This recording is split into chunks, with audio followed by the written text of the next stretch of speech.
बात करने के लिए लॉगिन करें www.astrotak.com। हेलो एवरीवन, कैसे हैं आप सभी। बहुत बहुत स्वागत है आप सभी का एस्ट्रो तक में। मैं हूं राखी मिश्रा।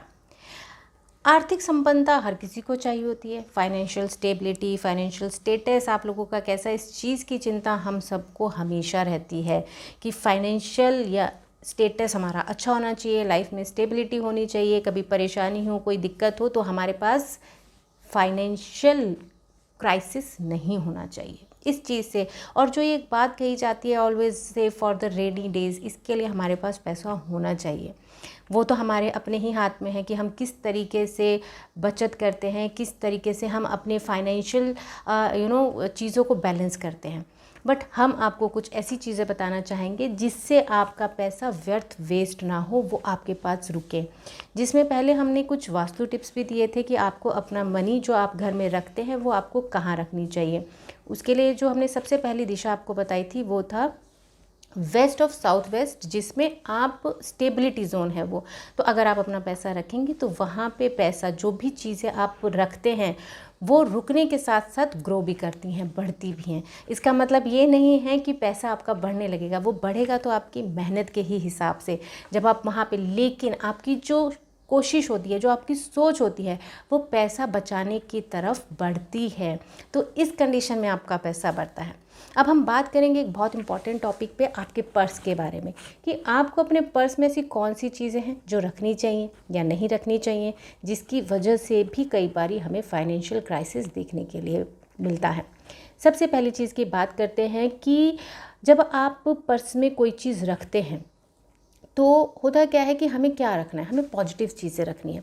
अब आपने कोई बिल रखा है, कोई इलेक्ट्रिसिटी बिल रखा है, कोई ईएमआई आपकी पेंडिंग है, छूट गई थी, उसके आपने पेपर्स रख लिए हैं।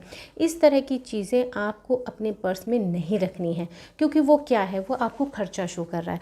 आप जितनी बारी उस खर्चे को देखेंगे उतनी ही बारी आप सोचेंगे कि अभी मुझे ये चीज़ें पे करनी है, ये बिल पे करने हैं।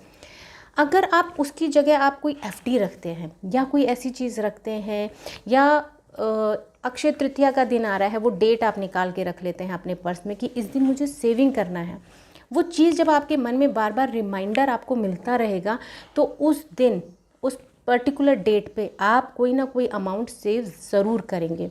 तो हमें हमारे पर्स में कोई पॉजिटिव चीज़ रखनी है, नेगेटिव नहीं। बिल, एक्सपेंडिचर्स, चाहे वो होटल बिल्स हों या फिर आपकी इलेक्ट्रिसिटी, फ़ोन बिल्स, कुछ भी हों, तो इस तरह की जो चीज़ें होती हैं। और वैसे भी जो पेपर है, जो रद्दी होती है, अगर इसको हम रद्दी के रूप में देखें तो उसे हम राहु का रूप मानते हैं, और राहु आपसे अननेसेसरी खर्चे कराता है।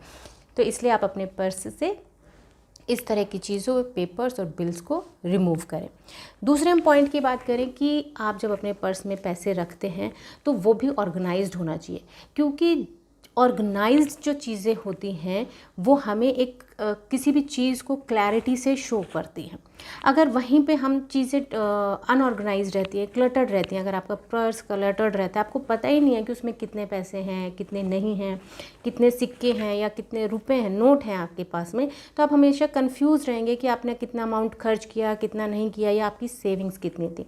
अगर इन्हीं चीज़ों को आपने, सिक्कों को अलग और नोट को अलग ऑर्गेनाइज रखा है, एंड यू नो कि आपके पास कितनी सेविंग है, कितने पैसे बचे हैं और आपको कितना खर्च करना है, तो आपके हाथ से दोस्तों बिना बात के पैसे खर्च नहीं होंगे। आप बहुत सोच समझ के खर्च करेंगे। तो ये एक बहुत इंपॉर्टेंट पॉइंट है कि आपके पर्स को हमेशा ऑर्गेनाइज्ड होना चाहिए। कई बारी हम अपने पूर्वजों की तस्वीर अपने पर्स में रखते हैं। अब जो पूर्वज या आपके जो भगवान है, जो देवी देवता है, वो पर्स में लेकर के घूमने की चीज़ नहीं है। उनका मान सम्मान बहुत आवश्यक है, बहुत ज़रूरी है। उनका आशीर्वाद हमें हमेशा चाहिए अपने साथ, लेकिन उनको पर्स में लेकर के घूमने की ज़रूरत नहीं है, क्योंकि आपके पूर्वज तो आपके दिल में हैं, आपके मन में हैं, आपके मस्तिष्क में हैं। उनको आप घर जाइए, उनको एक यथाचित स्थान देना बहुत ज़रूरी है, और घर में उनका स्थान साउथ वेस्ट डायरेक्शन में होता है। तो आप अपने पूर्वजों की तस्वीर साउथ वेस्ट डायरेक्शन में लगाइए, उनको रोज़ सुबह प्रणाम करके घर से बाहर निकलिए, पर्स में लेकर के ना घूमिए। इसके अलावा हम एक इम्पॉर्टेंट सी टिप देते हैं आपको, बहुत छोटी सी। अब कुछ लोग क्या करते हैं, देवी देवताओं की फ़ोटोज़ लेकर के घूमते हैं, रखते हैं अपने पर्स में कि जब हमें समय मिलेगा हम उनसे आशीर्वाद ले लेंगे। अब ये आपने कहावत सुनी होगी कि मन चंगा तो कटौती में गंगा। तो इसी तरीके से आप कहीं पे भी खड़े रहिए और आप अपने भगवान को याद करिए तो उनका आशीर्वाद आपको अवश्य ही मिल जाएगा। लेकिन उसके बावजूद हम आपको ये बताना चाहेंगे कि जो माँ लक्ष्मी होती हैं उनको पीली कौड़ी और गोमती चक्र दोनों ही बहुत प्रिय होते हैं। तो आप ये या तो गोमती चक्र या पीली कौड़ी 5 लीजिए, उनको अभिमंत्रित करिए, माँ लक्ष्मी के किसी भी मंत्र से उस पर जप करिए और उसके बाद उसे एक लाल कपड़े में बांध करके अपने पर्स में रख लीजिए। तो जो आपका अनावश्यक खर्चा है, अननेसेसरी आपसे चीज़ें खर्च हो जाती है, पैसे खर्च हो जाते हैं, वो रुकेगा और धन आपके पर्स में टिकेगा भी। तो ये बहुत छोटी छोटी सी चीज़ें हैं, बहुत छोटे छोटे टिप हैं। हमें बताइएगा ज़रूर आपको कैसे लगे। Thank you so much and I wish you happy saving. Thank you so much.